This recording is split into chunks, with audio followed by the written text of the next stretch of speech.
Bem, amados, chegamos ao 24º estudo bíblico, né? Hoje temos como tema proposto o capítulo 15 de Gênesis. Já algumas segundas-feiras a gente vem compartilhando um pouquinho sobre a jornada, a caminhada espiritual de Abraão, né? Sua jornada cristã.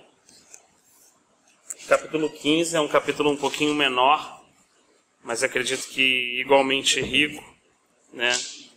A gente vai poder ler junto, estudar e ficar debaixo da dispensação do Senhor, né?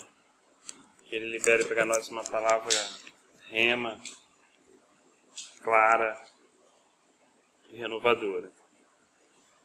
Depois dessas coisas, o Senhor falou a Abraão numa visão: Não tenha medo, Abraão. Eu sou o seu escudo, grande será a sua recompensa.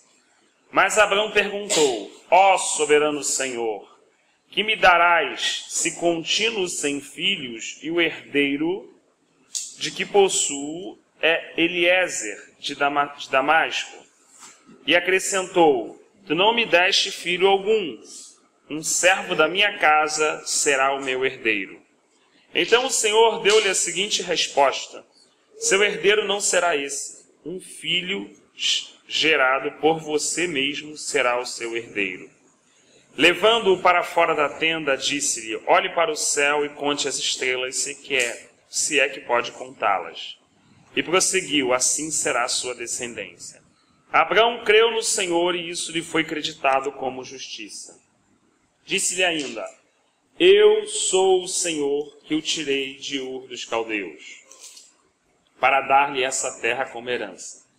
Perguntou-lhe Abraão, ó soberano Senhor, como posso saber que tomarei posse dela? Respondeu-lhe o Senhor: Traga-me uma novilha, uma cabra e um carneiro, todos com 3 anos de vida, e também uma rolinha e um pombinho. Abraão trouxe todos esses animais, cortou-os ao meio e colocou cada metade em frente à outra. As aves, porém, ele não cortou. Nisso, aves de rapina começaram a descer sobre os cadáveres, mas Abraão as enxotava. Ao pôr do sol, Abraão foi tomado de sono profundo, e eis que vieram sobre ele trevas densas e apavorantes. Então o Senhor lhe disse: Saiba que os seus descendentes serão estrangeiros numa terra que não lhes pertencerá, onde também serão escravizados e oprimidos por 400 anos. Mas eu castigarei a nação a quem servirão como escravos, e depois de tudo sairão com muitos bens. Você, porém, irá em paz a seus antepassados, e será sepultado em boa velhice. Na 4ª geração, os seus descendentes voltarão para cá, porque a maldade dos amorreus ainda não atingiu a medida completa. Depois que o sol se pôs e veio a escuridão, eis que um fogareiro esfumaçante, com uma tocha acesa, passou por entre os pedaços dos animais. Naquele dia, o Senhor fez a seguinte aliança com Abraão: Aos seus descendentes dei esta terra, desde o ribeiro do Egito até o grande rio, o Eufrates, a terra dos queneus, dos quenezeus, dos cadmoneus, dos hititas, dos fariseus, dos refaíns, dos amorreus, dos cananeus, dos girgazeus e dos jebuseus. Amém?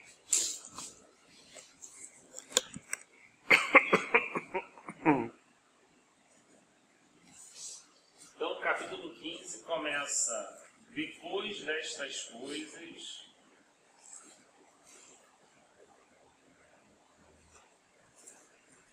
o Senhor falou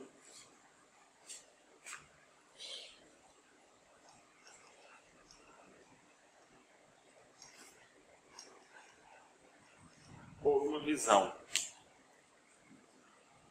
Não é assim? Alguém pode ler numa outra versão, versículo 1, que foi diferente da que eu li, por favor?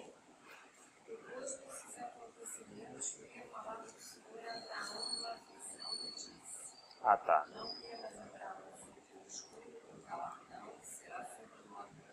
Alguém tem uma outra versão diferente dessa?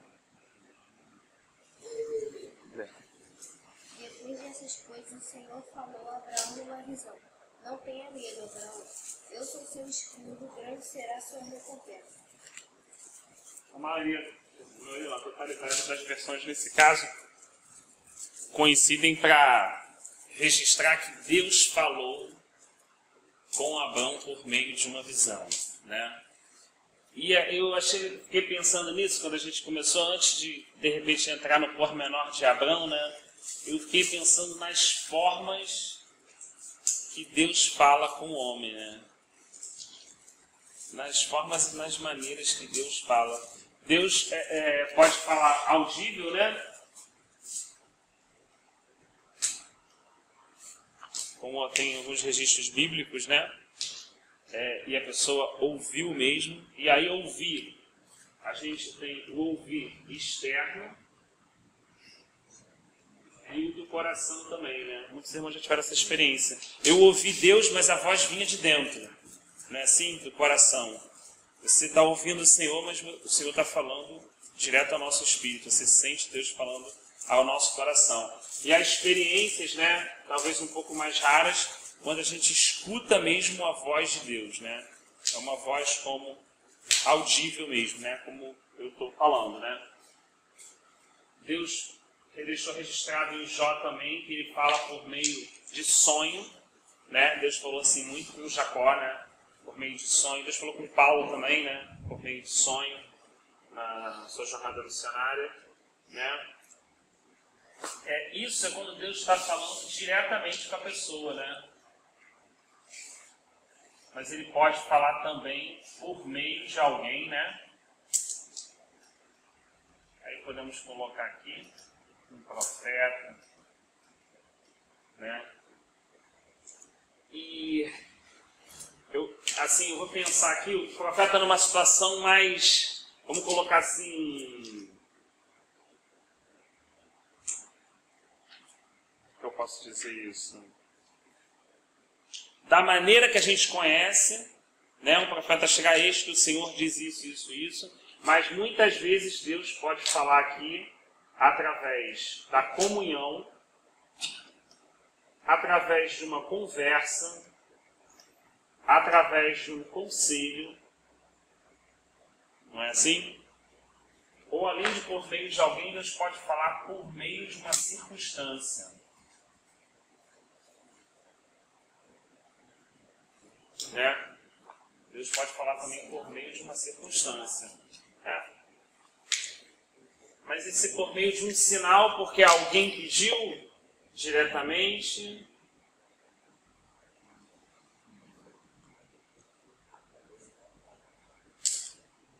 Ou esse sinal é uma circunstância, né? Mas não que isso seja uma coisa fechada, não, mas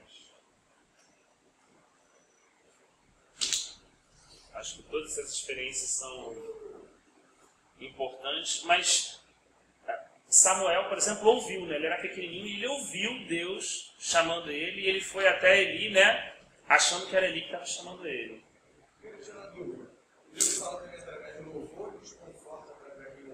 Então vamos lá, olha. Por meio de alguém, a gente pode colocar aqui. Olha, Deus pode... Aqui tem uma situação muito interessante. Esse diretamente aqui, podemos falar assim, quando a gente diz audível, difícil quando a gente separa as coisas assim, né? Deus pode falar por meio da palavra, entendendo a palavra também como ela cantada, né? Então assim, não sei se você já, de repente você pode ter vivido essa experiência, e é muito comum isso, principalmente quando a pessoa mais nova é convertida, ou no processo de conversão, que a pessoa senta e fala assim, pô, alguém contou a minha vida para o pastor. Porque ele não está falando para o resto do pessoal aqui, ele está falando só para mim.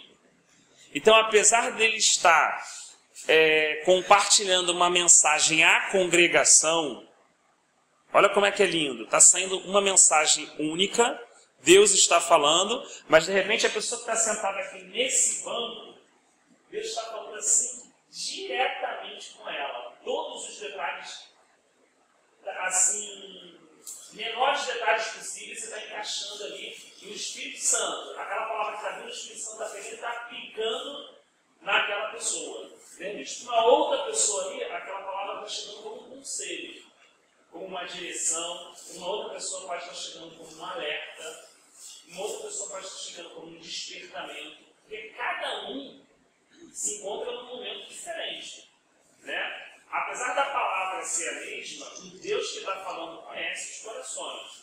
Então, seja por meio da palavra declarada ou uma palavra cantada, né, que a gente chama de louvor, Deus pode estar respondendo alguma coisa que você tenha perguntado, que você tenha questionado no interior da sua casa, e de repente você vai, mas isso tem a ver com aquilo que eu perguntei para Deus, por isso que precisa estar ligado, né?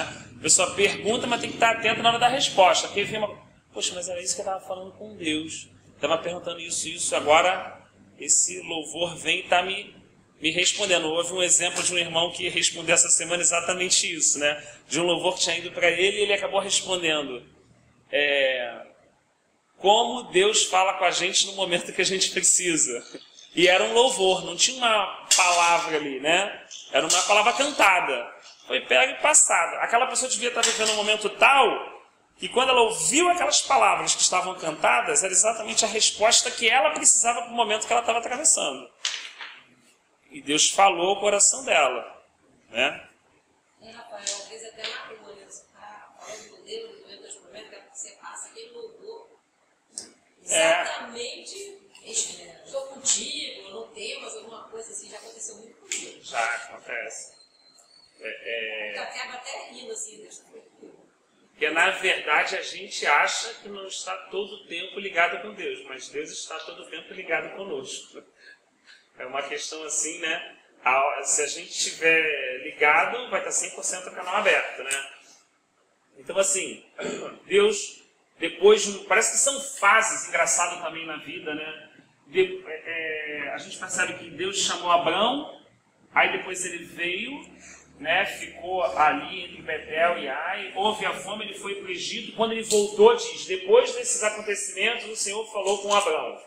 Aí Deus falou com ele ali tremendo, né? Aí a gente estudou o 14, viu as questões das batalhas, dos reis, passou uma fase da sua vida, ele foi lá, pegou Ló. Agora, passados esses acontecimentos, Deus falou com Abrão por sonho. Então a gente repara Deus, né, ainda que essa comunhão seja permanente, ainda essa comunhão ela não se cesse, a gente vê essas questões mais fortes, né, Deus falando após algumas fases da caminhada. Às vezes é uma coisa engraçada, Deus precisa que a gente caminhe um pouco, amadureça em algumas questões, para Ele poder falar aquilo que Ele tem conosco. Então assim, isso que Deus está fazendo no capítulo 15 com Abraão, Ele não faria isso no início lá da caminhada lá atrás, né? Então, Deus tem esses momentos. Por isso que às vezes a gente fala, Deus fala, caminha, né? Quem já não ouviu, às vezes, está no culto de consagração, né? Aí levanta aquele vaso e fala assim, diga ao meu povo que marcha. O que Deus quer falar com isso? Né? Deus quer falar assim, eu quero falar contigo, mas caminha. Sai de onde você está, vai para a próxima fase. Né? Que aí naquela próxima fase vai ter uma confirmação dessa aliança. Vou confirmar algumas coisas que eu falei, vou te falar outras que você não sabe e vou te capacitar para você ir um pouco mais além nesse trecho da sua caminhada. Né? Assim, se eu ficar estático, parado, né, não tem avanço, né? Não tem essa questão. E assim, todas essas formas de Deus falar conosco são maravilhosas e importantes, né? Às vezes a gente fala assim, a gente ouve algumas colocações do tipo, há pessoas que, por exemplo, só querem ouvir a voz de Deus por meio de um profeta. Há pessoas que só querem ouvir a voz de Deus por meio da palavra porque não suporta profeta. Há pessoas que só querem, Deus tem que falar comigo direto, senão eu não ouço por meio de ninguém. Né? E a gente repara que todos esses tipos de comportamentos sempre refletem alguma dificuldade nossa interior que precisa ser quebrada. Então, normalmente, quando a pessoa fala assim, não, eu só ouço se for direto, ou seja, ela não quer ouvir nada de ninguém, normalmente Deus vai usar alguém para falar com ela, para quebrar isso dela. Né? Para ela entender que não é da maneira e ela estabelece que Deus vai falar, isso da maneira que ele escolhe, né? Há pessoas que só correm atrás de profeta, e Deus fica quieto, né, em relação a essa situação, né? Há pessoas que não veem Deus na circunstância, né? Não vê Deus movendo ali, né? Ela está acostumada com fogo, está acostumada com um vento forte na penha, né? Mas ela não está acostumada com um vento suave. Então, até mesmo o profeta experiente como Elias conseguia discernir, né, que o mesmo Deus podia se apresentar de maneiras diferentes e de formas diferentes para falar com a gente. A gente corre muito risco de querer rotular ou querer determinar as coisas e achar que Deus só vai falar com a gente daquela forma.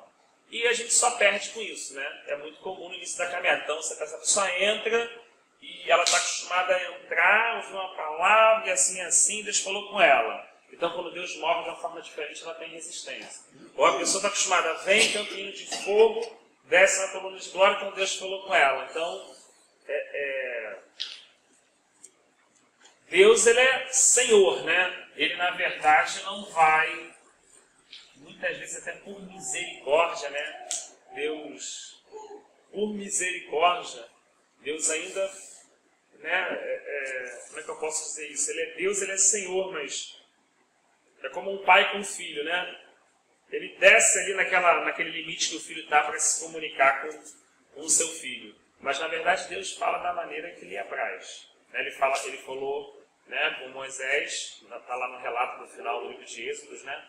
Com meus profetas, né, eu falo por sonhos e visões. Mas com Moisés eu falo face a face.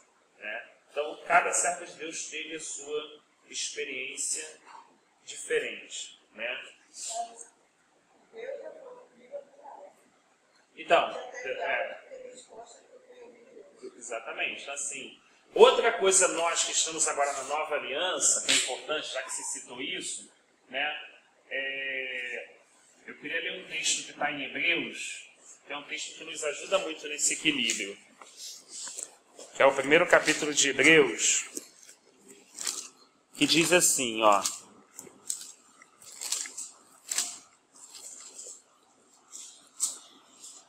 No capítulo 1 do livro de Hebreus, diz assim, olha, há muito tempo Deus falou muitas vezes e de várias maneiras aos nossos antepassados por meio dos profetas.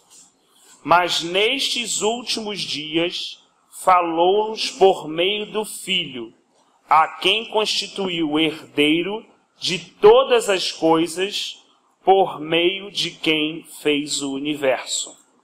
O Filho é o resplendor da glória de Deus e a expressão exata do seu ser, sustentando todas as coisas por sua palavra poderosa. Depois de ter realizado a purificação dos pecados, ele se assentou à direita da majestade nas alturas, tornando-se tão superior aos anjos quanto o nome que herdou é superior ao deles. Né? Então ele relata que se no passado Deus falou de muitas vezes e de várias maneiras por meio dos profetas, hoje Deus nos fala por meio do seu Filho. Né? Então, ainda hoje, né? A gente sabe que a questão do profeta na nova aliança não é como na antiga aliança, né? Então, Deus usa os membros do seu corpo. Então, ainda que ele use alguém em profecia, ele está usando um membro do corpo de Cristo. Quem está direcionando o seu corpo é o cabeça. Quem está falando? É Cristo. Né? O Filho está falando direto agora, né? Ele é o cabeça desse corpo que tem muitos membros. E o Espírito Santo? Ah, boa pergunta. Então vamos lá. O que Jesus falou a respeito do Espírito Santo? O Espírito Santo é o que convence o homem do pecado, da justiça e do juízo. O Espírito Santo também nos conduz em toda a verdade. O Espírito também nos ensina como orar, porque nós não sabemos. Então ele nos ensina como orar, como suplicar, como interceder, né? Até com gemidos inexprimíveis, como diz o corinho, né? E tá o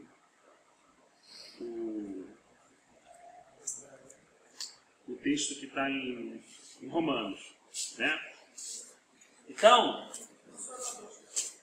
também é o nosso Consolador.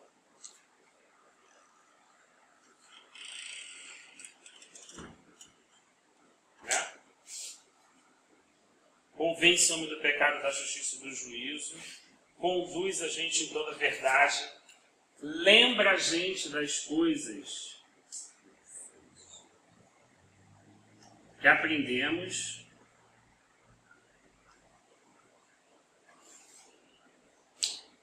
nos guia, na verdade, o nosso Consolador. Eu ia parar assim por aí, porque de repente, se a gente for mais um pouco, aí vou vir outros assuntos assim, a gente não vai...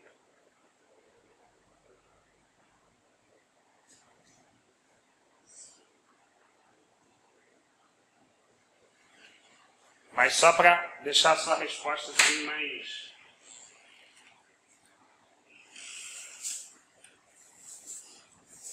Deus Pai, Deus Filho e Deus Espírito Santo. Deus é um título, né? Deus é um título. E nós sabemos que esse Deus, na verdade, apesar de ser um, né? Apesar de ser um, ó Israel, teu Deus é único, é um Yahvé Echad, ele é único, né? São 3 pessoas. Tá? Bem, vou tentar separar um pouquinho assim, de forma bem resumida, assim, bem rápida, só para dar um contexto. Então, assim, imagina o pai, né? Pensa no pai, né? Como aquele que amou o mundo de tal forma que deu o seu único filho. Pensa no filho como aquele que ama o seu pai acima de todas as coisas e que a vontade, que o alimento dele é fazer a vontade do seu pai. E ele só fala o que ouve o pai falar e só faz o que ouve o pai fazer, né? A ele cabe cumprir a vontade, mas ele faz isso de forma livre, porque ele ama o pai. Né?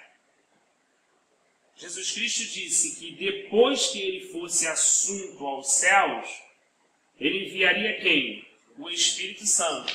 E o Espírito Santo iria falar aquilo que é condizente a ele, glorificando a Cristo. Então, assim, é bem complexo separar, porque assim, os 3 são um e o tempo todo um faz alguma coisa muito perfeita em relação a outra pessoa, né? Ninguém vai ao Pai, senão por meio do Filho, mas ninguém chega ao Filho se o Pai não enviar, né? E quem faz esse processo de convencimento é o Espírito Santo, né? Então, assim, é um mistério. Não adianta, assim, por mais que a gente queira explicar e detalhar, é um mistério muito grande. Mas a gente consegue em algumas horas perceber, né? Quando a questão que fala de operações, de dons, a gente consegue perceber os ministérios ligados a Cristo, os dons ligados ao Espírito Santo, as realizações ligadas ao Pai. A gente consegue perceber a obra de cada um e como elas são intrinsecamente ligadas, né? E eles são perfeitos, né? Você pode pecar contra o Pai, contra o Filho, mas se você blasfemar contra o Espírito Santo não tem perdão. Então, assim, teria muitos e muitos e muitos versículos para tratar esse tema, entendeu? Então, por isso que eu preferi assim, fazer isso de uma forma resumida, assim, deixando aqui o principal registro, né, que é hoje que a gente pode colocar na nossa vida prática em relação à ação do Espírito Santo na nossa vida. Entendeu? Essa comunhão, né, não é assim da bênção apostólica? O amor de Deus Pai, que a gente falou ali, a graça, a hora que está falando, do nosso Senhor Jesus Cristo, e a comunhão do Espírito Santo. Né? Acho que isso dá para, né? Acho que dá para atender essa sua colocação. E nesse contexto, assim, Deus pode, quando você fala com o Pai, você está falando com Jesus, está falando com o Pai, está falando com o Espírito Santo. Quando você fala Deus, você está falando dos três. Né? Quando você vê Paulo falando assim, eu dou graças a Deus, eu dou graças ao Pai, né, pelo Senhor Jesus Cristo, aí ele está querendo enfatizar mesmo a obra de cada um. Eu não consigo me preocupar, às vezes eu fico, falei de Jesus, mas o Pai. Na verdade, assim, existem algumas pessoas que levam isso tão, ao meu ponto de vista, posso estar errado também, tão ao pé da letra que elas ficam um pouco, no meu ponto de vista, um pouquinho bitoladas, nesse sentido, tá? Porque eu não consigo ver nessa pessoa que a gente conhece de Deus, né, amoroso, alguém que implica com essas questões, que é uma questão de desconhecimento. Testemunho de Jeová é incrível, né? Testemunho de Jeová. Porque o testemunho de Jeová é diferente. Ele não crê que Jesus Cristo é Deus. Ele crê que ele foi criado. A primeira criação de Deus. É diferente. Um testemunho de Jeová não é um cristão. Não, o testemunho de Jeová não é um cristão. No sentido da palavra. Porque é o que eu estou explicando aqui. O pai aqui está apontando para o filho. O que relata aqui? O que relata é que Deus Pai fez com que todas as coisas que vemos e que não vemos convergisse para o seu Filho Jesus Cristo. E o escritor de Hebreus vem lá no capítulo 1, varrendo o pessoal do judaísmo, dizendo que no passado o Pai falou de muitas maneiras por meio dos profetas, mas agora nos fala por meio do seu Filho. O Verbo de Deus é Jesus Cristo. Vida incriada. Antes de Gênesis 1, João 1. Que é antes de Gênesis 1. Lá na eternidade, Deus. Entende? Ele não entende essa divindade da pessoa de Jesus Cristo. Entendeu? Ele tenta usar suas artimanhas muitas vezes para... Mas isso é antigo. Desde a época de Paulo já existiam pessoas que também não criam, né? Por isso que é bom a gente crer em Jesus Cristo como diz a Escritura. Né? 100% homem, fome, sede, sono, nascido de mulher debaixo da lei, e 100% Deus. É um mistério de Deus a encarnação do Filho. É um mistério. O Verbo que se fez carne e habitou entre nós. Gerado, sem pecado, houve a opção, e dentro dessa opção, vivendo debaixo da lei, nunca pecou. E foi o único homem que cumpriu toda a lei. Fora Cristo, nenhum homem conseguiu essa proeza. Ele foi sacrificado, e no dia do sacrifício dele, ele tinha o pecado de toda a humanidade nos seus ombros, mas não tinha um único pecado gerado dele mesmo. Foi um sacrifício puro, santo e perfeito. Ele morreu, de fato, no nosso lugar. A dívida era minha, ele não tinha dívida. Mas ele foi lá e se ofereceu como dívida no meu lugar. Por isso hoje eu posso crer e ter lavado a minha má consciência, porque alguém justo, perfeito, que não era pecador, pagou e rasgou a minha dívida, como disse Paulo em Efésios. Por isso nós temos convicção do perdão dos nossos pecados. Nós somos salvos, pode ser no Antigo Testamento, pode ser Adão, pode ser a última pessoa que nascer. Não existe outro meio de ser salvo. Nós somos salvos pela graça. Graça de Deus. Por meio da fé. Seja a fé em cima da promessa que ele ainda não tinha chegado, mas tinha fé no Messias, tinha fé na promessa do Messias, ou na fé da promessa cumprida, pouco importa. É por meio da graça mediante a fé. E sempre como base o sangue.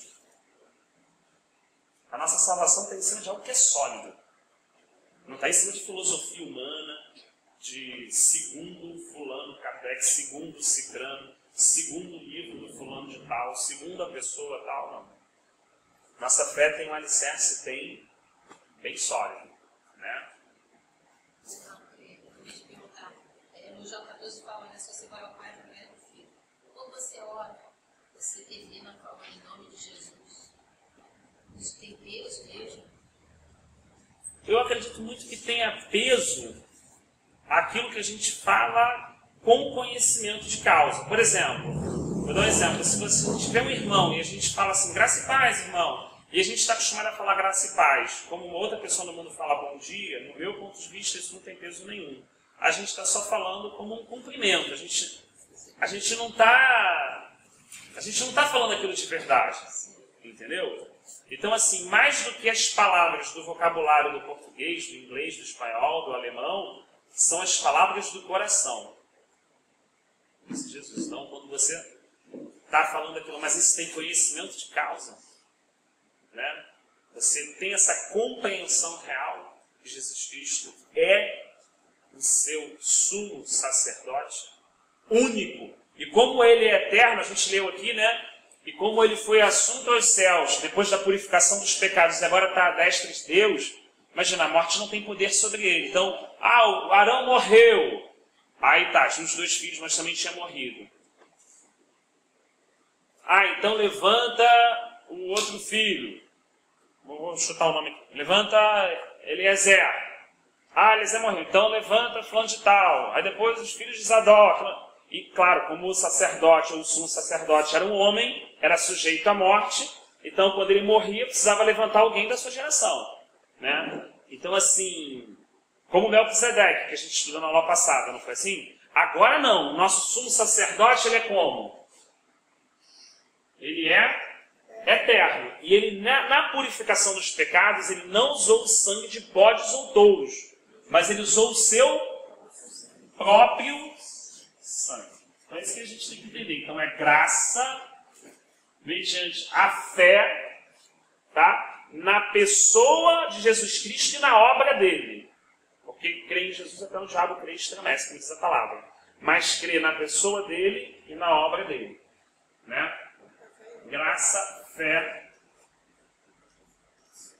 na provisão do sangue. Então aquele sacrifício tem ele é inesquecível, ele é eterno. Todo o Evangelho que dá como base na pedra angular a pessoa de Jesus Cristo, ele falou que ia edificar essa igreja, isso é eterno. Para a gente ter uma, assim, também é só uma pincelada, porque não é o tema aqui. Para a gente ter uma noção, por exemplo, hoje, se a gente for a Jerusalém, ela tem uma configuração diferente do que era Jerusalém no tempo do Senhor, em termos de muro, né? Então, quando Jesus morreu crucificado no Gólgota. Concorda? A gente lê lá em Lucas e João, né? No Gólgota. E Gólgota era onde? Fora desse muro, fora da cidade, né? Então, o final de Hebreus diz, né? Foi levado depois do muro, né? Ele foi sacrificado fora da cidade. E onde é o templo do Senhor, que seria o templo de Salomão, depois reedificado por Herodes, aquela questão toda, o primeiro templo, ele fica bem dentro da cidade mesmo, né? Só que existe uma outra figura de um templo que está em Ezequiel. E o templo descrito em Ezequiel é diferente do templo que foi construído por Salomão, porque Ezequiel teve uma visão profética, certo? Esse templo, que é maior, 1,5 km por 1,5 km, que muitos irmãos acreditam que seja o templo do milênio, quando você coloca esse templo em cima, o templo sai de Jerusalém e pega o Gólgota. O que isso significa? Significa que no milênio, todos aqueles sacrifícios que estão lá são memoriais, porque quando você entrar no átrio, a entrada do átrio é o Gólgota. Ali vai estar a declaração: aqui foi feito o sacrifício pelo Filho de Deus a toda a humanidade. Só podemos continuar a entrar porque um dia nesse lugar o Filho de Deus se fez homem e morreu entre nós.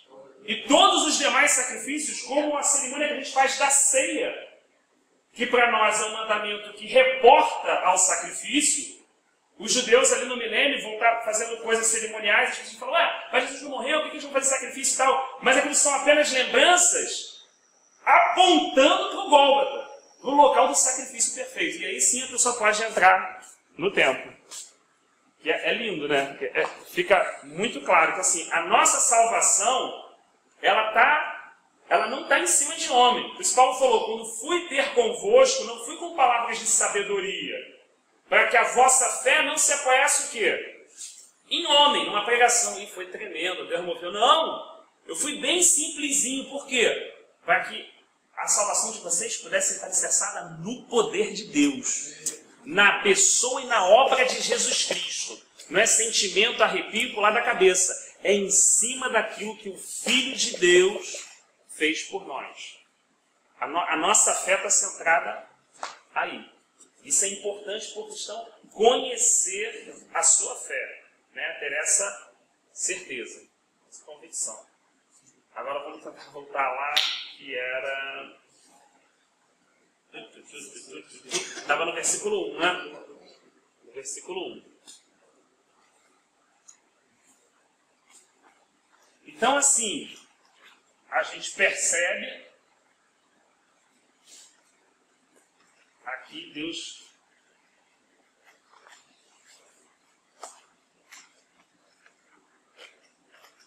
Quando Deus fala com Abraão, o que vem à cabeça de vocês? Deus estava dirigindo Abraão. Deus estava, podemos falar, confortando.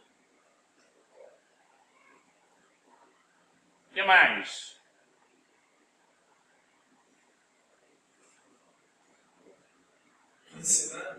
Ensinando? Vamos botar assim, ensinando, renovando. Só para a gente entender um pouco, isso aqui está dando um contexto, a gente não está vendo nada isolado. Então, Abraão foi chamado com 75, o primeiro filho dele nasceu com 85 anos de idade, que foi Ismael, depois de 10 anos. Né? A gente está antes do nascimento de Ismael, nesse caso. Então, né, a fome no Egito aconteceu por aqui, quando ele desceu, e depois retornou os cavalos de Mane. Vamos supor que a gente esteja por aqui, difícil de precisar isso, mas... Quem já tem 10 anos que se batizou? 8 anos, assim? Abraão devia estar assim, mais ou menos. Por aí. Né? Andando na presença do Senhor. Né? E Deus está dando palavras a ele de tempo em tempo, embora essa comunhão fosse ininterrupta. Né? Então, Deus está dirigindo ele, Deus está confortando ele, Deus está renovando ele, Deus está abrindo para ele o seu propósito, né? Ou a sua vontade. Então, tem coisas que a gente, às vezes, fala assim, Deus, eu queria saber tudo que o Senhor tem e tal. E tem coisas que Deus só vai abrindo conforme a gente vai avançando. A gente avançou, Deus vai abrindo. A gente não avançou, Deus não tem como abrir. Mas à medida que a gente vai avançando em Deus, Ele vai abrindo esse propósito e essa vontade. Né? Então, Deus fala para ele, não tenha medo. O que você acha, ou o que você pensa, queria ouvir os irmãos? Por que a primeira coisa que Deus falou com ele num sonho foi isso?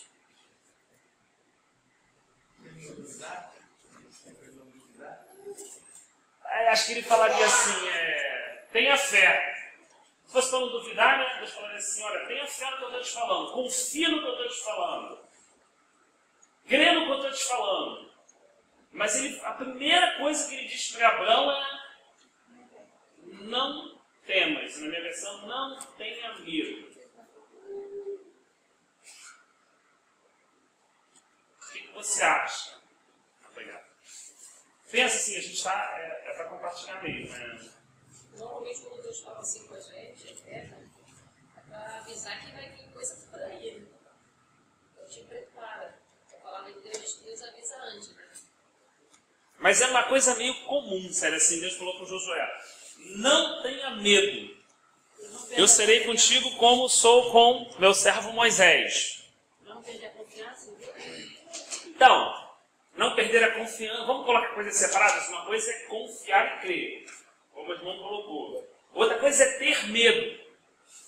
Alguém pode confiar e ter medo, um medo natural. Mas então, por quê? Por que tem essa necessidade? Quando eu sou da minha visão, é que você espera que a gente não ia ajudar. Mas o senhor chamou ele para fora e mostrou, né? Como seria a descendência dele. Mas por que ele começou? Não tenha medo. Medo é uma palavra forte. É como se você vá lá fora. Eu sou muito corajoso, eu não vou. Aí você diz para mim, não tenha medo, pode ir. Pode ir lá fora e nada vai acontecer. Então vamos pensar nisso aí. Por quê? Então, mas isso ele não sabia ainda, né? Quando Deus diz pra gente não ter medo, realmente a gente... Concorda que Deus não faz nada sem sentido? Quando Deus fala uma coisa, é porque a gente está sentindo, né? Se Deus vira para mim e fala assim... Coragem, Rafael, ser forte. Porque ele sabe que eu não estou corajoso sendo forte. Porque vamos usar o raciocínio. Deus nos fez pessoas inteligentes. Então, se eles são do coração, sabe que eu estou fortalecido, com coragem e tudo, Deus não vai falar isso. Será que Abraão não veio receber tudo isso de Deus? Será que, vamos pensar, será que andar com Deus dá medo? Será que andar com Deus? Vamos lá.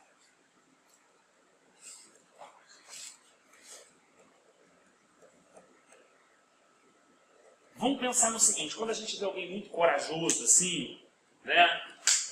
Olha, eu sou servo de Deus, eu sou profeta, eu sou isso, o que eu falo Deus faz mesmo e tal, blá blá blá. A gente pode entender que aquilo ali não tem quase nada de Deus ou quase nada.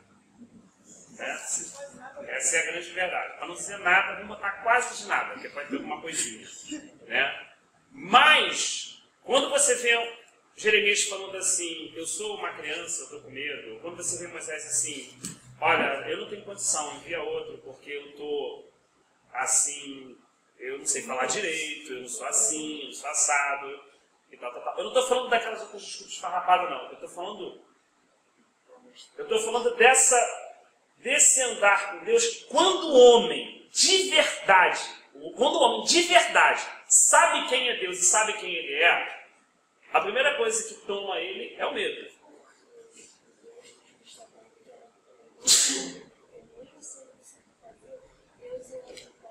Não está ligado a isso. Está ligado à nossa natureza. Imagina quando Daniel viu... quando Daniel viu aquele anjo, ele caiu prostrado. Quando Isaías orou e viu ele no trono, ele falou o quê? Estou morto. Você já viu alguém falando assim, ei, Deus está aí, está pulando? Não. Você viu João, ficou como? Lá na ilha, caído. Ele levantava. Porque é muito oba-oba, muita festa, quando é coisa aqui da terra, carnal mesmo. Só cantar louvorzinho, bater palma e brincar de culto. Aí beleza, é mole, é igual fazer também no deserto que o pessoal fazia. Mas quando o papo é Deus, quando é de verdade, quando ele pisa na terra, irmão, o nego não consegue nem levantar a cabeça, essa é a verdade. O poder da glória dele? Pô! É por causa dele. Pedro ficou com medo aqui na caminhada sobre a água.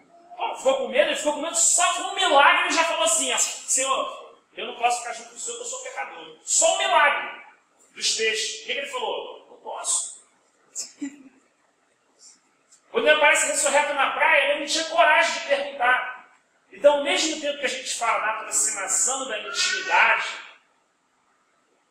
a nossa natureza, quando percebe esse Deus vivo e verdadeiro real, como um verdadeiro avivamento, a pessoa treme.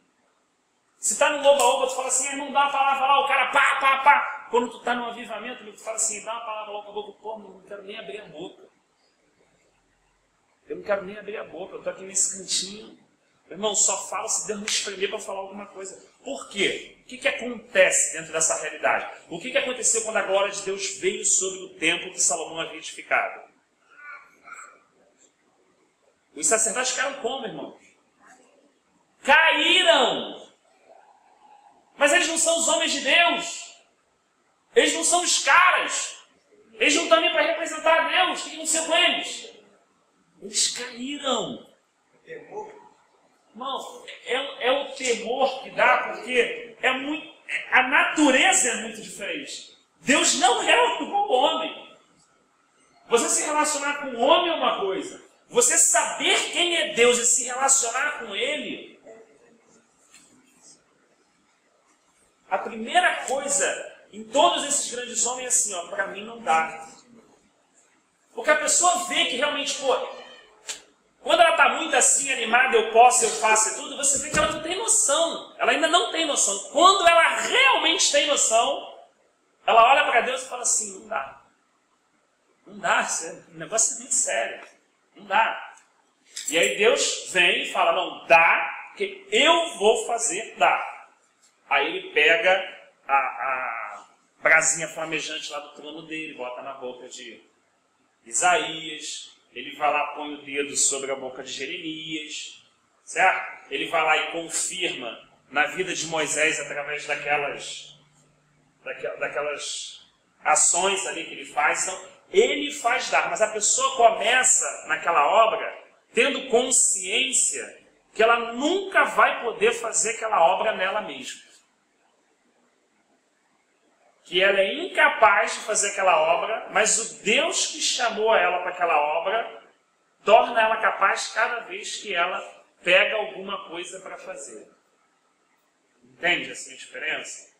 Então, assim, acredito eu, particularmente, como todos esses homens de Deus, o próprio Moisés, apesar de ter muita intimidade, diz no livro de Hebreus que as pernas tremiam aquele dia do Monte Sinai, do Horebe, que não podia chegar um animal perto do monte, né, que seria morto, diz que as pernas de Moisés tremiam. E olha que Moisés já tinha tido um encontro com o Senhor tremendo.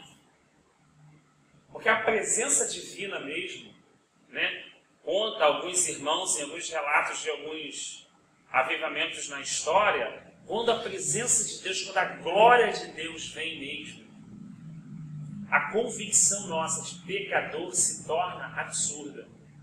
A gente sabe que a gente é falho, a gente sabe que a gente é pecador, mas quando a presença de Deus ela vem nessas proporções, a gente vai fazendo como? Você vai se sentindo, aquela condição vem, ao mesmo tempo que a santidade vem se apresentando e se manifestando daquela forma gloriosa, o coração do homem vai se compungindo, vai ficando contrito. Naquele exemplo do templo que a gente deu, os sacerdotes ficaram imóveis. Não pôde se fazer nem a obra.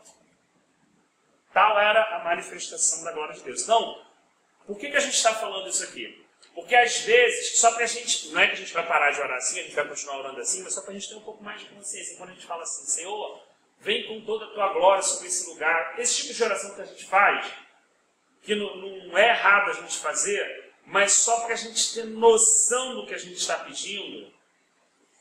Porque se ele fizer isso que a gente está pedindo, a nossa condição, você vai se... Eu lembro de um momento na minha vida, aos 18 anos, que eu passei por uma situação assim, na comunidade onde eu vivi, e assim, quando chegava aquele momento daquela manifestação do Senhor, daquela presença, os momentos anteriores, aquilo era tão doloroso, tão doloroso, tão doloroso. A gente vai ver mais na frente aqui, as densas trevas que desceram sobre Abraão. Né? Nesse momento, a coisa é tão... Cara, é inexplicável, porque as pessoas associam a presença de Deus com uma coisa... com a celebração. É isso que eu queria falar. Eu queria fazer essa diferença da celebração. Há um momento da celebração. Né? Há um momento da celebração. Ninguém está fazendo a crítica da celebração. Mas quando a gente está falando dessa forma que Deus se manifesta, até um serafim, irmão, até um ser vivente, usa um par de asas das 6 que ele tem para tampar o rosto. Já parou para pensar por que ele faz isso?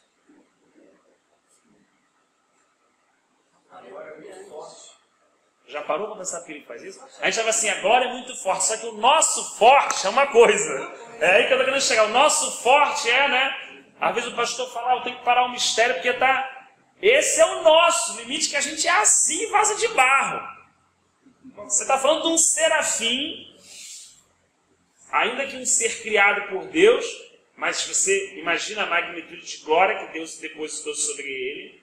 Nem todos os anjos têm acesso ao trono do Pai, diretamente, a gente sabe disso. Existe a hierarquia angelical, nem todos estão ali no trono. Então você tem tanto os querubins na base do trono, quanto os serafins no entorno do trono. E existe um trono de glória. Que essa glória é muito, muito, infinitamente superior a tudo que a gente possa ter experimentado no maior culto que a gente já fez na nossa vida. E quando isso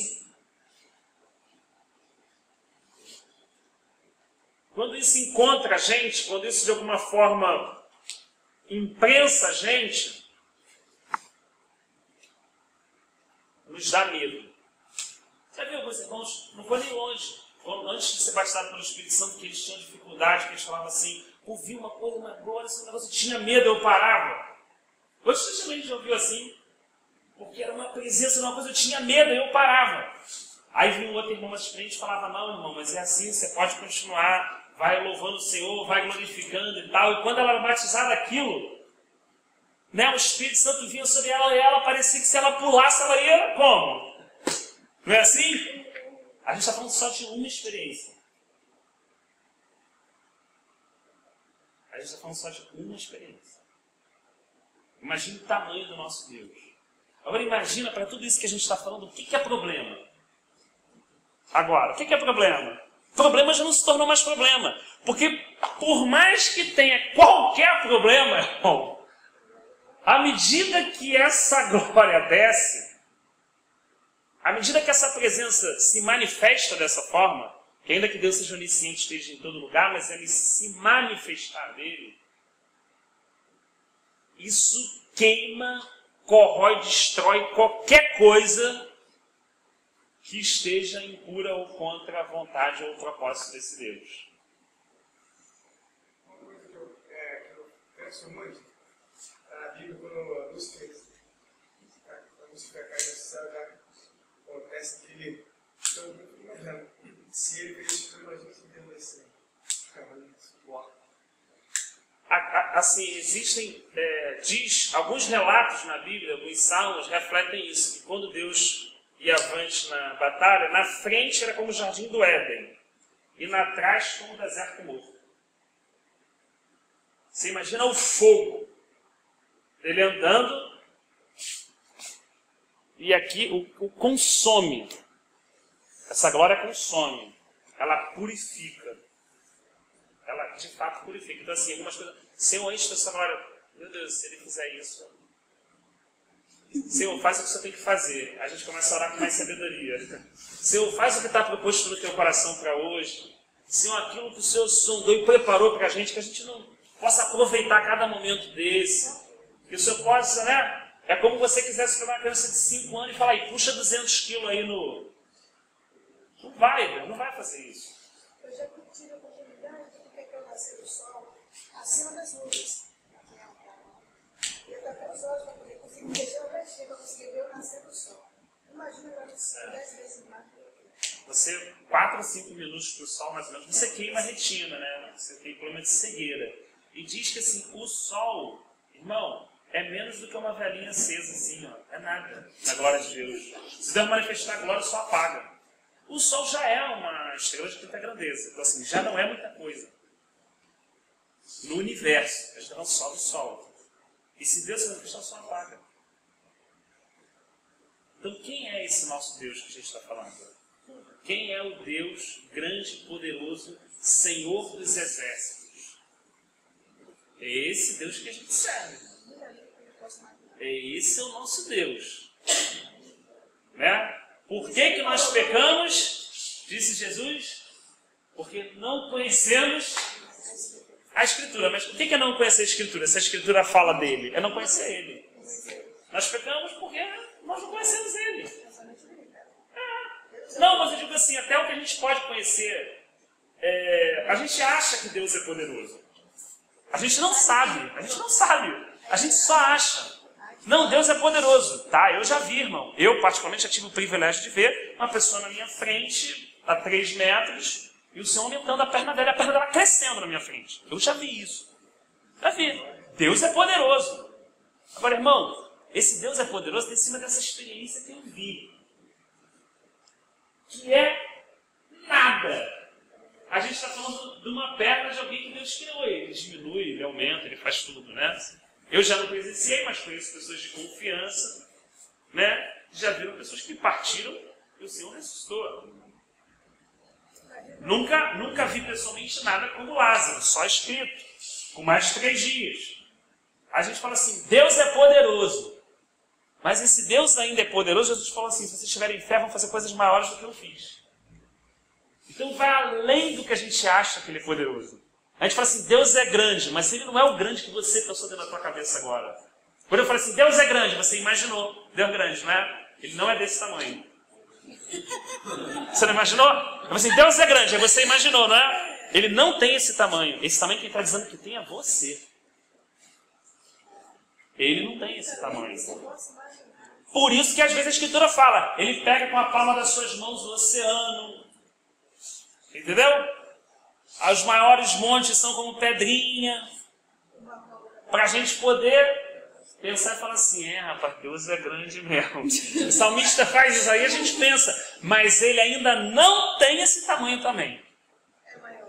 Ele é maior. E mesmo assim, bem maior, ele habita no coração contrito e quebrantado. Isso é inexplicável. Alguém que se humilha e fala assim, eu não tenho força, eu dependo de ti. Esse Deus faz daquele coração um trono e habita naquela vida. E aquela pessoa totalmente limitada, sem poder vencer, sem poder caminhar, sem ter forças, sem saber o dia de amanhã, sem saber o que vai ser com a vida dela, com N palavras de sentença sobre a vida dela, com limitações, com enfermidade, levanta daquela condição e pode caminhar na certeza que aquele Deus que chamou ela vai ser fiel para conduzi-la. Mas dá medo.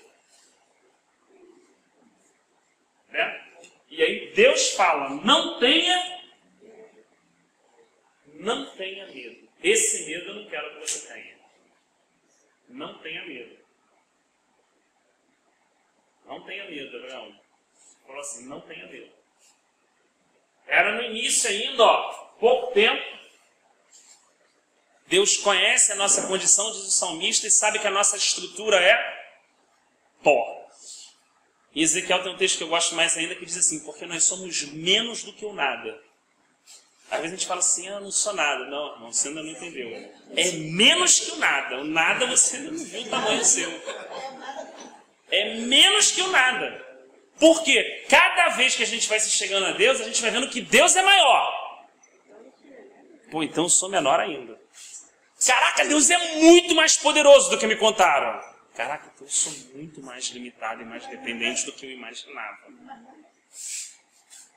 Aí Deus cria uma situação, faz um negócio e você fala assim, caraca, Deus sabe tudo. Eu nem falei, ele sabe tudo. Aí você descobre o quê? Cara, parceiro, eu não sei nada. Não é assim que você viu os homens de Deus? E aí? Aí você viu o cara falando assim, não sei. Você acha que ele tinha resposta? Por isso que desconfia muito de uma pessoa que tem resposta para tudo, irmão. Que tem resposta para tudo, que tudo sabe. Porque você vai ver Abraão, Moisés, já está chegando numa fase da sua vida cristã, Isaac. Eu não sei, tenho que esperar em Deus. Eu não sei. Mas e aí, não é isso, não está, não sei o quê. Eu não sei. Tu sabes. Aí, poxa, olha como melhora. sabe tudo, tem tudo na mão, está tudo controlado. Tem alguma coisa esquisita. Já faz uma declaração também, mais ou menos, já 42, né? Bem, sei que não pode, e os seus pensamentos podem ser impedidos. Já deu para entender porque ele falou isso depois daquele processo? Ele não falou antes. Entendeu? Porque para você ganhar isso, tem que viver aquela experiência. Senão aquilo não é real. Quando ele fala isso depois, é porque o rolo passou em cima dele. Aí ele olha e vê, por mais que ele tentasse fazer a vida dele o mais perfeita possível, esse controle não está na mão dele. Às vezes vem, meu irmão, o rolo e a vida fica... Você fala assim, mas eu não programei a minha vida assim. Eu não planejei para a minha vida estar dessa maneira. Não foi isso que eu pensei 2 anos atrás. Não foi isso que estava no meu pedido de oração de 31 de dezembro. Não foi isso que eu imaginei. Não era assim, Deus, que estava na minha mente. Eu imaginei outra coisa, eu criei outra expectativa. Em cima dos meus caminhos aqui da terra. Aí você começa a caminhar e vê que não é nada daquilo que tu imaginou. Deus tem que vir e falar, não tenhas medo. Ele vai falar. Você fala assim, caraca, Deus, eu imaginei que era outra coisa. Eu imaginei que agora, como é que é? Com a tua unção imbatível serei. Imaginei que era isso. Pô, quando eu dependo de um cara que eu nem gosto muito de orar, para o Senhor poder trabalhar na minha vida, e aí eu tenho que passar por isso, por aquilo, por toda essa situação, não foi isso que eu imaginei. Eu imaginei que a caminhada tinha um outro teor, um outro convite. Né? Então, assim, a primeira coisa que Deus fala para Abraão é isso: não tenha medo. Eu vou ser o seu...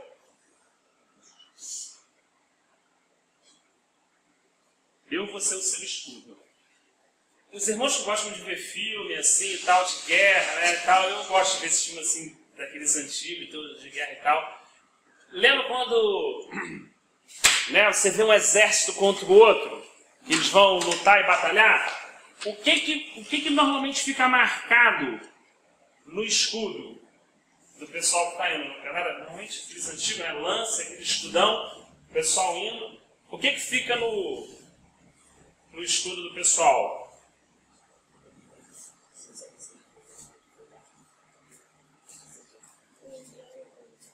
Um emblema, um símbolo daquele rei. Não é assim? Né? O cara está aqui assim, o rei persa. O que está aqui? Está o símbolo do rei persa. Seja ele Ciro, seja Dario, amigão. O nego olha para o escudo e fala assim, Ciro está por trás disso aí. O nego olha o emblema e vê lá o escudão do Império Romano e fala assim, César está atrás disso aí. É o poder, tá através de uma imagem, como você falou, de um símbolo ali no escudo. Aí Deus vira para Abraão e fala assim, ó, você é um só, cara, não tem exército não, mas eu sou o teu escudo. Quando o inferno olhar para a tua vida, quando o demônio olhar para a tua vida, a imagem que ele vai ver aqui é do Cordeiro de Deus, do leão da tribo de Judá. Eu sou o teu escudo. Não tenha medo. Davi fala em outra passagem bíblica no livro de Salmos, ainda que um exército se acampe contra mim, não temerei. Então ele se vê com certos servos, pessoas que foram adquirindo, pastores ao longo ali da sua caminhada, né, alguns homens de batalha, mas nada comparado às nações ao redor. Então Deus fala para ele, eu sou o seu escudo. Aqui eu acho isso maravilhoso, que eu fico pensando assim, eu fico pensando na minha dificuldade pessoal do meu dia a dia, né? Há momentos na minha vida que, embora a gente saiba que isso é uma verdade, a gente fica com tanto medo, porque a gente não consegue usufruir essa verdade, né? Vem a notícia daqui, né? vem alguma coisa que está guerreando, né? Pode ser o que for, né? Uma notícia ruim, qualquer bagulho que a gente queira colocar aqui. O que o inimigo usa como embate na nossa vida, de acordo com as nossas limitações e fraquezas, né? Ainda que a gente esteja atrás desse escudo, e esse escudo esteja aqui, muitas vezes a gente olha pelo ladinho desse escudo aqui e vê o que está sendo lançado e fica morrendo de medo, irmão, é ou não é? Ai, meu Deus, Deus, não, isso não. Ai, meu Deus, não sei o que. Jó falou isso, que eu mais temia me sobreveio. Mas você só sabe que realmente você está seguro quando você vê isso batendo no escudo e não te atingindo. Ou você acha que o irmão que escreveu o Salmo 91 chegou um dia, acordou, tomou um café da manhã e falou assim, eu vou mandar essa letra aí do nada. Quando ele escreveu assim, 10.000 cairão à tua direita, não sei quantos à tua esquerda, e tu não serás atingido. Quando ele disse isso, ele teve que viver. Ele teve que estar e nego, pum, agora sou eu, pum. Ele passou. 10.000 cairão à tua direita, à tua esquerda, e tu não serás atingido. Porque você só pode escrever aquilo que você vive. Agora é mole, ler e declarar. Mas o boneco que estava ali, servo do Senhor, e passando e passou, aquele ali experimentou na carne. E escreveu para a gente. E Deus vai fazer a gente experimentar para quando ler falar assim, amém, essa é a verdade, a palavra do Senhor é verdade. Porque nós experimentamos que o Senhor é bom. Como disse o salmista também. Então como é que a gente sabe do escudo? Está aqui o escudo. Vem, você fala, vai acabar comigo. Quando a parada está chegando, está aqui, pai, quando pum, bateu no escudo, caiu, e você? Rapaz, não é que Deus é escudo mesmo, Ele é socorro presente no dia da tribulação e na angústia. Não é que Deus ouve a oração do justo e do aflito. Não é que Ele entra com providência no último segundo, quando eu achei que não tinha mais solução. Quando eu declarei por falido, fiz a conta, não fechou, acabou, Deus veio e deu a palavra final. Deus é verdadeiramente esse escudo. Mas para a gente falar isso, a gente vai vir não sei quantas setas voando assim, ó.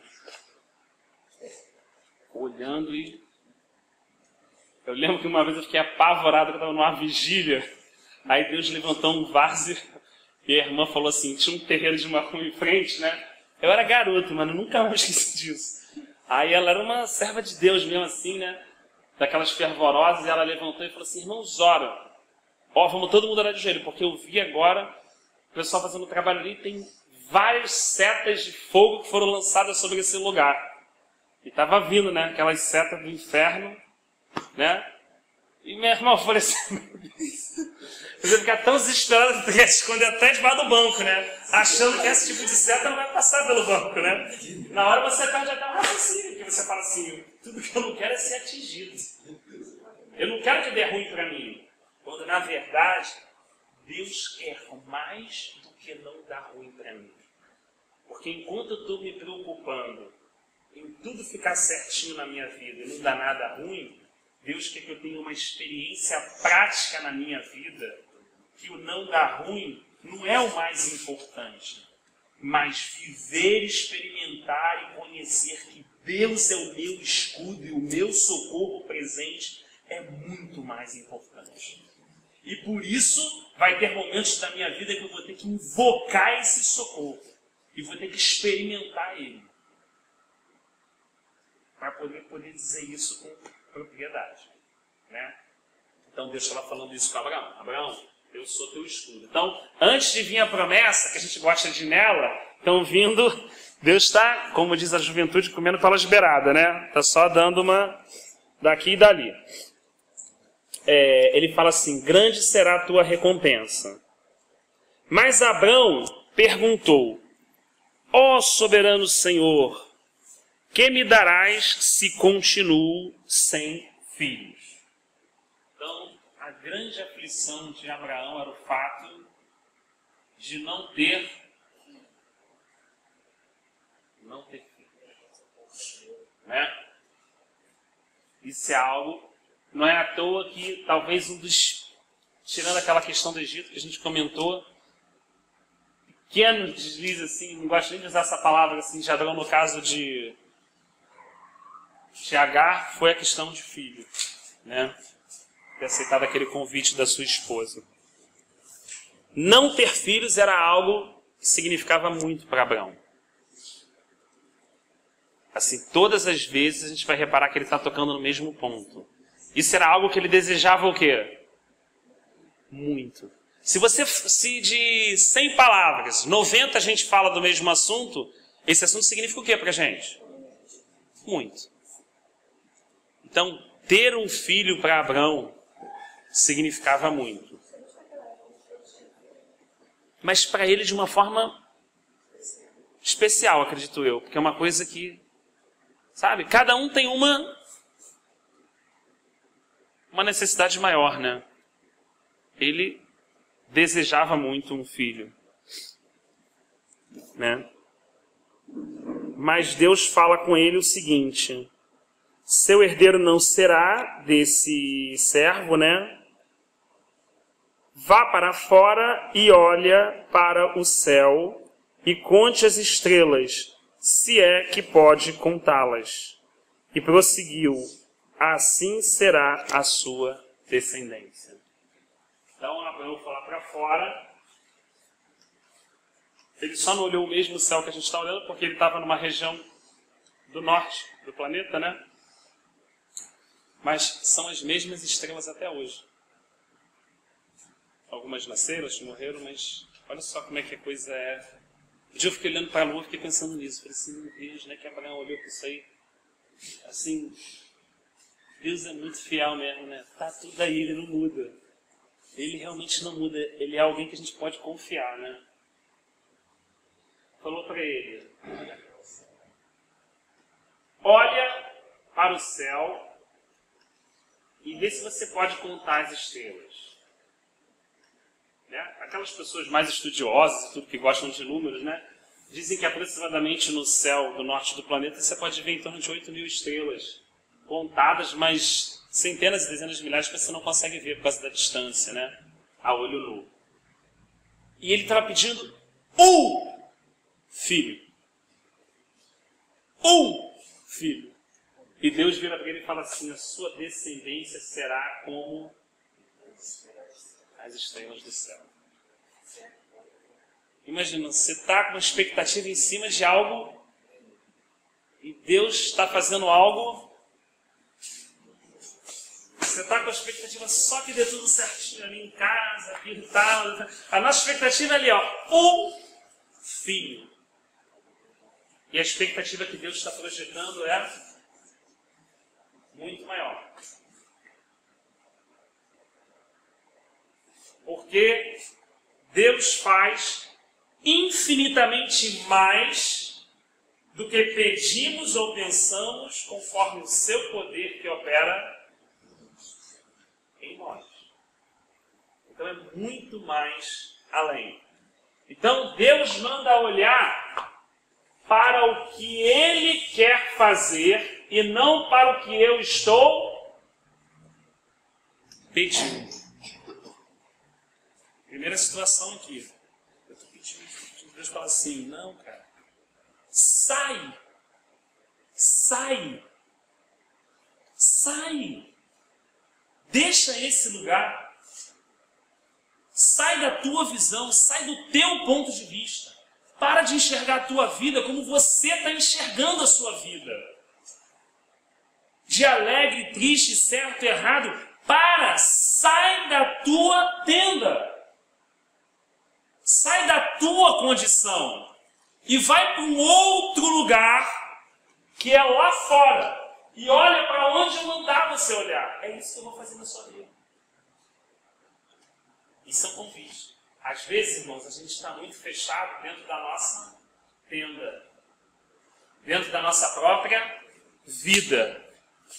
Ah, isso aqui está desarrumado. Arruma isso, Deus, põe isso no lugar. Põe isso, faz isso aqui, faz isso aqui. A gente está dentro da nossa tenda. E Deus fala assim: sai daqui. Não é isso. Não tenho isso aqui para você, que você está pedindo. Meu propósito é isso aqui, ó. Vem cá ver meu propósito.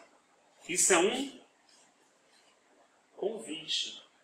Abraão só viu porque ele saiu.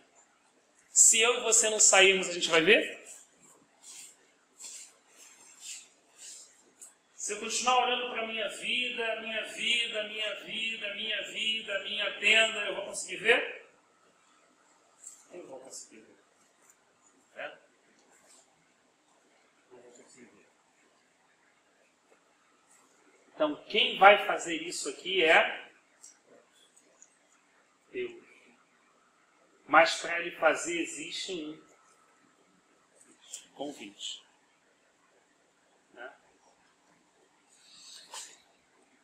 Então, Abrão creu no Senhor. Tudo isso está acontecendo em uma visão. Lembra que a gente começou? Porque Deus falou com Abraão por meio de uma visão. Então, tudo isso está acontecendo aqui. Abrão creu no Senhor e isso lhe foi acreditado por justiça. Então, ele abriu mão disso aqui e ficou em cima daquilo que Deus falou. Ele não falou assim, oba, então eu vou ter um filho. Né?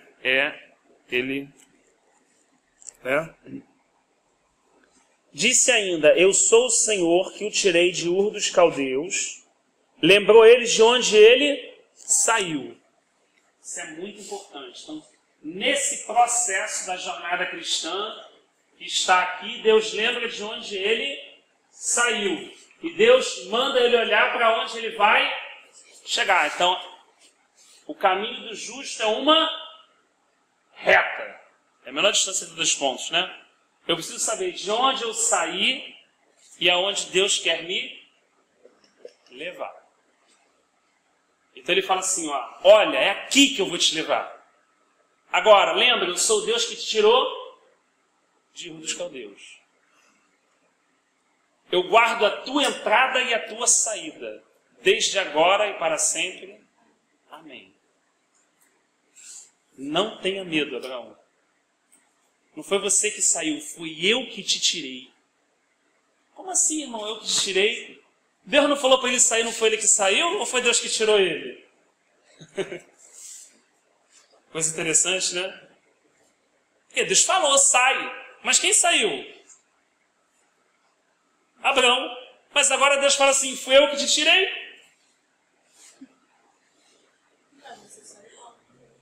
Então, mas diz que dele é tanto querer quanto o efetuar. Houve uma resposta do coração de Abraão ao convite de Deus. Mas quem tirou Abraão de Ur dos Caldeus foi a graça de Deus. É tudo pela graça. Então, como a gente começou a ouvir essa história também, porque eu fiz não sei o quê, porque eu fui em tal lugar, nego fez isso, agora a minha vida mudou. Quando a gente ouve essas paradas, já põe de lado logo. Já põe logo de lado, ainda que pressione, põe logo de lado. Porque quem guarda a entrada e a saída é Deus. Quem trabalha o querer e o efetuar é Deus. Quem é o primeiro e o último é Ele. Quem é o princípio e o fim de todas as coisas é Ele. Quem é o alfa e o ômega é Ele. Ele é Deus e não existe outro fora dele, disse Isaías. Só Ele é Senhor. A quem compararemos a ti, Senhor? Diz Isaías. Ao quê? Os deuses de pedra? De madeira? Não. O Senhor é único. A quem tenho eu além de ti, Senhor? Diz o salmista. Podem ir, mas nós vamos para onde? Só o Senhor tem palavra de vida eterna. Então, é único, né? Então aqui Deus está lembrando de onde tirou ele. Veja bem, aqui teve os pequenos percalços da vida, não teve? aquela história que ele tinha dificuldade no negócio da esposa dele que era muito bonita e tal, né? Aquelas coisinhas que Deus estava ensinando a ele e tal. Pá, você acha que Deus está em cima dessas pequenas coisas do aprendizado? Ele falou assim, pô, não, é isso aí, ó, não era isso, eu queria te tratar isso. Entendeu? Entendi, não? Então, vamos seguir a caminhada. Isso aí, pá, isso aí tem que deixar. Não, tem que deixar. Quebrou a cara de novo, tem que deixar. Quebrou a cara de novo, tem que deixar. Não, já deixei isso aí, então vamos embora agora, papá. Entendeu? Então, isso aqui é o dia a dia. Deus está trabalhando nessa caminhada. Deus está falando, ensinando, direcionando, confortando, admoestando, disciplinando. E lembrando, ó, fui eu que te tirei do mundo. Não foi você que saiu e me aceitou. Aquela história, né? Não foi eu que levantei a mão e aceitei Jesus, não. Eu não aceitei Jesus. Jesus é que me aceitou. Porque essa escolha eu jamais poderia fazer se não fosse a graça dele. Né? Ele que é santo, eu sou imundo. É ele que me aceita, não sou eu que aceito ele. Né? E está mostrando para onde vai levá-lo. Né? Então ele diz assim, ó soberano Senhor, como posso saber que tomarei posse dessa terra? Porque Deus promete um filho, mais do que um filho, né? Uma descendência, como a gente falou ali, e Deus promete o quê? A terra. Né? Você imagina, né? Uma pessoa andando para se colocar, né, no lugar. Eu fico pensando assim, né? Está andando numa terra, tendo comunhão com Deus, e Deus fala assim, eu vou te dar esse país. Vou te dar esse país. Porque futuramente se tornou o quê? A nação de Israel, né? Então Deus está falando para ele, eu vou te dar esse país todo, vou te dar esse país. Ele vai ser teu. E vou te dar um filho. Quantos anos você acha que Abraão estava tentando filho? Se ele foi chamado com 75, e nessa época, pelo que a gente já estudou, o pessoal já tinha filho com 35 ou 40, quando a gente estudou a genealogia, lembra? Então você está no mínimo aqui com 50 anos ele tentando, namorando com Sara e tentando ter filho. 50 anos é muito tempo, irmão? Pouquinho, né? Não estamos falando do tempo que Deus prometeu. Estamos falando que eles já tentavam, é natural. Os descendentes dele tiveram com 35, 40, 42, a gente estudou aqui. E ele está lá, 35, nada de filho. 40, nada de filho. 50, nada de filho. 55, nada de filho. 60, nada de filho. 65, nada de filho. 70, nada de filho. 75, nada de filho. Deus chama ele, larga a terra, larga a parentela. 80, nada de filho, mas uma promessa. Uma promessa. Uma promessa. Faz toda a diferença. Uma palavra. Ele agora tem. Né? Que Deus daria a ele esse filho. Né? E aí, o Senhor pede a ele, nesse período, né?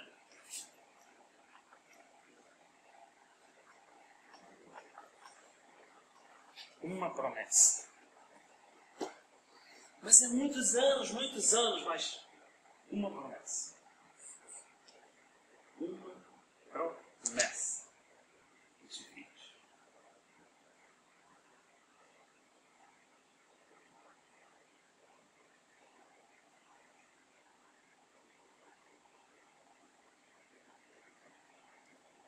Como você vai ter certeza? Não. Vamos fazer uma aliança. Como é que você faz, Abraão? Quando compra um terreno, quando vende um terreno, quando se negocia algo, como é que se faz? Se faz um documento, uma aliança, não era assim? Lembra no livro de Ruth? Tirava o calçado, né? Chamava os anciãos da cidade, né? Olha, tirava o calçado, hoje a gente vai no cartório aqui e faz um documento e tal, né? Mas o contexto histórico, tira o calçado, e está fazendo ali o acordo ali, né? Naquela comunidade local. Então ele fala o seguinte, vamos fazer uma aliança. Então Deus vai fazer uma aliança com um homem. E essa aliança está sendo feita onde? Aqui na terra. Olha que coisa assim. Bem, você traz lá o novilho, cordeiro, toda a sequência de animais, parte eles no meio, certo? E nós vamos fazer essa aliança de tudo isso que está sendo prometido aqui agora. Tá? Carimbar isso aí. Você vai ter isso aí carimbado aí na terra. Olha só que coisa. Abraão estava só. Relato do texto. E Deus estava falando com ele. Né? No meio dessa aliança veio o quê? Um sono profundo e densas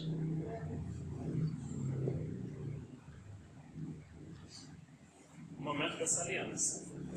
Vamos fechar uma coisa importante aqui agora. Deus normalmente não faz aliança, né? Eu não posso falar que Deus não faz o que Ele quiser, mas assim, a percepção que se olha a bíblica é que Deus não faz aliança em momentos de emoção. Pessoas chorando, gritando, berrando, naquele dia do culto, não entrego minha vida. Deus conhece a gente. A gente repara que aquelas alianças que têm maior representatividade são feitas o quê? Com consciência. No dia a dia. Todas elas. De Davi, Salomão, de Abraão, de Isaac, de Jacó. É ali naquele face a face. O cara pode falar, vou vender aquele carro, eu te faço por tanto. A parada só concretiza quando você está onde? No cartório, amigão. Enquanto você não estiver no cartório e o cara não assinar, o carro não é teu. É assim que funciona.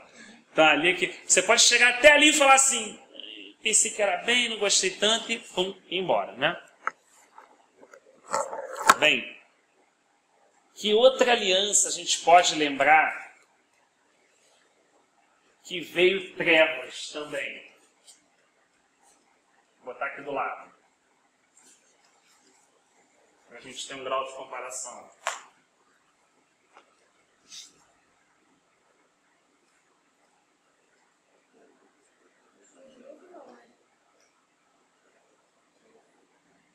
A maior aliança feita na terra. A morte de Jesus Cristo. Densas trevas vieram e como no meio-dia era o quê? Noite. E nesse mesmo momento aqui, esse descendente daqui estava pregado na cruz, entregando sua vida por nós debaixo de densas trevas. Precisava ser feita essa obra. Por isso que o que mais incomodou o inferno, o que mais incomodou o inferno, irmão, não foi olha, você está curado e a pessoa sai curada, olha, você está liberta e a pessoa sai liberta. Jesus fala assim, sai daí, legião, a legião saiu. O que mais incomodou o inferno não foi isso. Salvação. O que mais incomodou o inferno foi na hora que Jesus Cristo, nos últimos minutos de vida, virou para o Pai e falou assim, Pai, está consumado.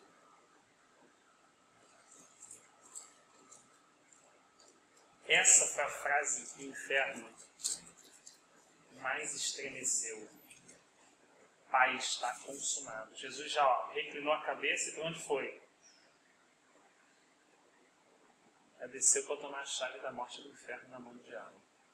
Ela tomou o poder da morte sobre as mãos. Porque ele morreu e depois ressuscitou. Agora a obra está consumada. Agora não é eu te repreendo daqui, dali, eu te curo aqui e ali. Agora todo o plano de Deus está consumado. Então, isso aqui, que ninguém estava entendendo nada na hora, né? assim, uns fugindo, uns com receio e tudo, e nesse mesmo momento estava sendo feito a maior de todas as alianças que já foram feitas com os homens. E até hoje, quando nós tomamos o cálice e comemos o pão, nós fazemos isso em memória dessa obra, lembrando dessa aliança que ele fez conosco até que ele volte. Paulo diz isso em Coríntios, é muito importante. Então, esse ato do pão e do vinho, ele fala do passado, do presente e do futuro. Eu faço em memória de, hoje, em comunhão com ele, até que ele venha. Então, se ela se tornou uma liturgia e tal, morreu. Isso não tem mais propósito ou função nenhuma, né? Vamos só para a gente fazer esse desfecho aqui. Então, irmãos, se isso aqui é um acordo, quem tem que passar aqui no meio? Os dois que estão fazendo um acordo. Era assim que era feito. Você pegava uma partia no meio, botava uma parte aqui certinho, outra parte aqui certinho, e as duas pessoas passavam no meio, falando em voz alta: se eu não cumprir o que acordei contigo, que seja feito comigo, como foi feito com esses animais. Passava no meio. Passado aquele tempo, se eu não fizesse isso, o que a outra pessoa tinha direito? De me partir nele. Entendeu o nível de compromisso dessa aliança? Tem vários tipos de aliança. Esse era um tipo de aliança. Mas eu entender o nível de compromisso dessa aliança. Você só faz essa aliança se tiver o quê? Muito certo, né? Porque se não estiver certo, é melhor não fazer. Porque o compromisso dessa aliança é a própria vida. O que a gente olha no relato bíblico? A gente olha que Abraão não passou. Não é isso? A gente repara. Quem pode ler o versículo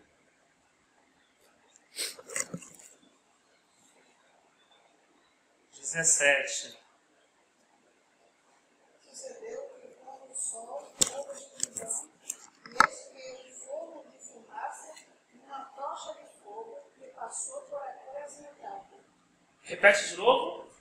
Sucedeu que, posto o sol, houve escuridão, e eis um fogo de fumaça e uma tocha de fogo que passou por aquelas metades. Então, olha só. Olha lá para o sacrifício.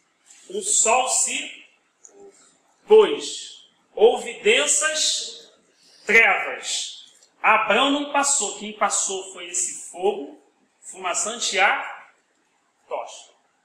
Então, quem passa fazendo essa aliança, desse lado, é Deus. E do outro lado, que Abraão não tinha condição, Cristo.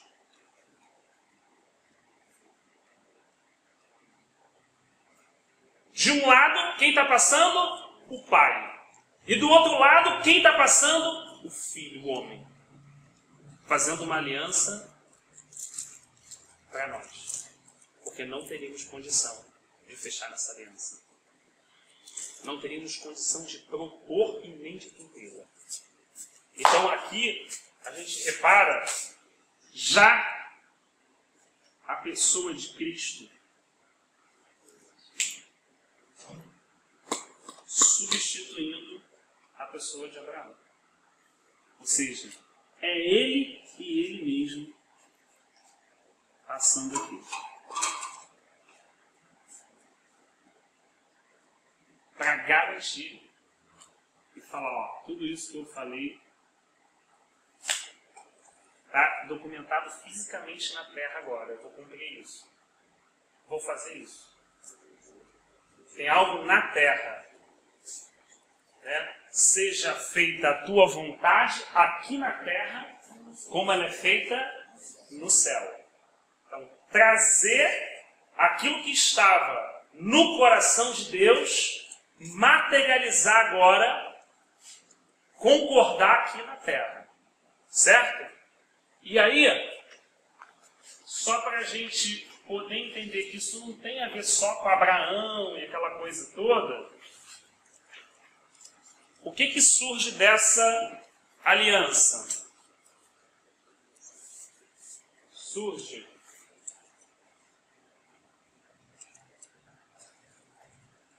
Jacó, que é Israel. Não é assim? Jacó gera 12 filhos. Entra no Egito com 70 familiares. E sai do Egito com uma multidão, 2 milhões de pessoas, não é assim? Isso fala da antiga aliança, não é assim? Da nova aliança que passou aqui, temos Cristo, verdadeiro israelita, que gerou pelo poder da sua palavra 12 apóstolos, que eram 70 discípulos, e gerou o quê? Uma multidão de cristãos. Nova aliança. Esses são as areias da terra, e esses são as estrelas do céu. Porque farei de ti, Abraão, tão numerosa descendência como as areias do mar e como as estrelas do céu. Falando agora aqui daqueles que nasceram de novo. Essa é a antiga aliança. O relógio não tem 12 horas? Né? O que é um relógio? Imagina um relógio. A gente tem aqui um relógio redondinho, né? Quando você circula o 12, você fechou o quê? Uma aliança, não é assim? E quando lá de baixo você fechou outra aliança. Quando essa aliança que terminou, era que horas? Meio-dia. Paulo falou em Gálatas, porque o Senhor chegou na plenitude dos tempos. Ele chegou meio-dia. Fechando a segunda aliança, você está onde? Meia-noite. Eis que vem em breve como um ladrão de noite. Por isso Paulo falou que Deus pré-anunciou o Evangelho a Abraão. Ele contou tudo. Inclusive, Jesus diz uma coisa maravilhosa, que ele se levanta diante dos fariseus e fala assim, Abraão, falou para eles assim, viu o meu dia e se alegrou. Coisa linda. Ele olhou e viu o dia e se alegrou. Então dá para imaginar que Abraão não está preocupado com gado, com pagar conta de luz, de água, com briguinha de... Não está preocupado com isso. O caboclinho já entendeu que a terra, a herança dele não é aqui. Estava fechado para ele, diz lá em Hebreus. Né? Então, enquanto essa aqui fala de uma Jerusalém terrena, essa aqui fala da nova Jerusalém. Eu estava fazendo essa aliança com o homem na terra, naquela tarde que virou noite, fazendo um acordo muito maior do que ele imaginava. Ele estava pleiteando um filho, e Deus estava fazendo a providência para toda a humanidade. Coisa, né? É quase como chegar para uma criança e falar, o que você quer? Você quer esse chicletinho aqui ou você quer 2 trilhões de euros? A criança vai olhar e falar assim, quero chicletinho. Mais ou menos assim, né? Igual o Miguel lá, o nosso Miguel. Ele tinha um pirulito e tinha uma pipa bonitona com um 10ão. Aí ele olhou o pirulito e falou, eu quero esse pirulito. Aí deu o 10ão pro menino com a pipa e ficou com o pirulito. Quando era menor, né? Ele era pequeno. Por quê? Eu peguei ele, negócio de, o que é esse papel que você escrito aí, um 10ão? Não é nada. Eu quero meu pirulito. Não é assim? Às vezes, a gente está brigando com Deus pelo pirulito. E ele está insistindo com a gente que ele quer colocar a pipa e o 10ão na nossa mão. E a gente precisa confiar que, na verdade, o que Deus vai dar para a gente tem mais valor do que o que a gente está pedindo. E esse é o grande desafio e exercício da fé cristã. É entender que eu não sei nem orar, mas Ele sonda e esquadrinha o meu coração não só conhece as minhas necessidades, como as providencia todas em Cristo Jesus. É o desafio, né? É o desafio, porque realmente não é mole não, né? No nosso conflito diário. E aí a gente fecha o capítulo 15, né?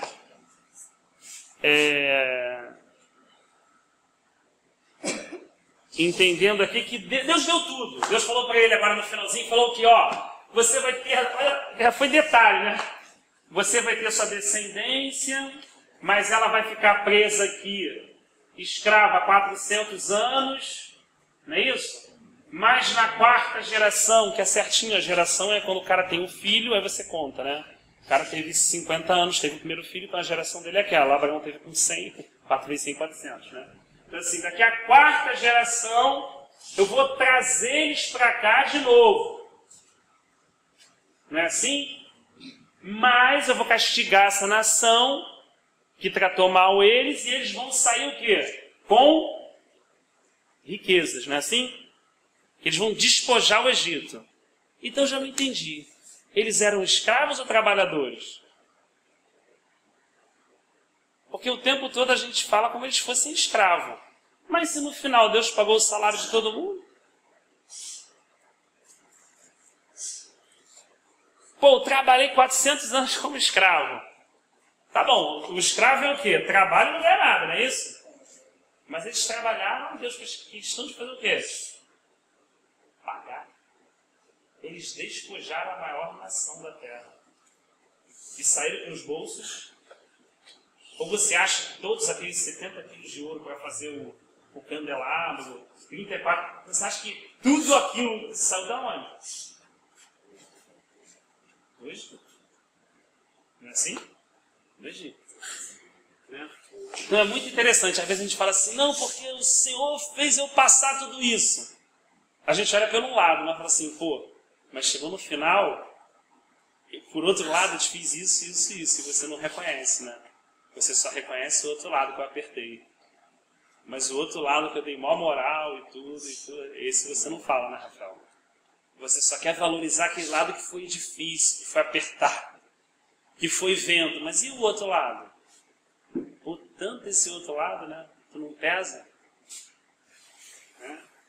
Então assim, Deus entregou toda a visão profética para Abraão nesse dia. Né? Entregou tudo. Por isso que José falou, quando eu morrer, leve os meus ossos daqui. Porque eu sei que Deus prometeu a nosso bisavô, Abraão, que nós vamos voltar para lá. Olha a fé de José. Então, meu irmão, eu vou estar morto, mas pega o meu osso e me enterra lá. Né? Pessoal, né? Ele viveu no Egito pelo propósito de Deus, mas queria os seus ossos sepultados na terra da promessa. É muito bonito, né? Então, assim, na prática, assim, né, da nossa vida assim, diária, o que eu entendo que o Espírito Santo pode resumir assim para a gente, falando para mim no dia a dia, é: não tema, não fica apavorado, mas também não fica pegado ao que você está pedindo. Sai de onde você está. Olha para onde eu quero te levar. Confia. Já fiz a maior aliança que podia ser feita em todo o universo. E ela foi feita na terra onde você vive. Eu tenho palavra, não sou homem para mentir, nem filho do homem para se arrepender. O que eu falei, eu vou fazer, eu vou cumprir. A minha palavra não volta vazia, antes que ela cumpra tudo aquilo para o qual eu determinei. Então, caminhe, marche, não pare, não fique estagnado. Siga e prossiga em me conhecer. Vai passar momentos muito difíceis, vai passar outros momentos em que você vai despojar e usufruir outras situações, mas de qualquer forma o mais importante não vai ser o estado transitório da sua vida na Terra. O mais importante é que eu possa ganhar você. E a cada dia você reconheça mais que eu sou teu Senhor. Vou te preencher de tal forma, vou ocupar tal espaço dentro de você, que o teu coração não vai ficar turbado. Você permanecerá firme, permanecerá inabalável, não por causa da autoconfiança ou da presunção que nasce do coração adâmico, mas por causa da minha presença que habitará perpetuamente em você. Seja sensível ao meu espírito, seja sensível à minha direção. Procure entender o menor dos meus movimentos e descanse, porque quem vai fazer a força sou eu. Quem vai derrubar sou eu. E quem vai levantar sou eu. Então aquietai-vos e sabei que eu sou Deus. Sabei e conhecei a cada dia que eu sou Deus e sou o único Deus que possa fazer todas as coisas, né? Seria um resumo assim para a gente guardar isso no nosso coração, que o Senhor nos abençoe.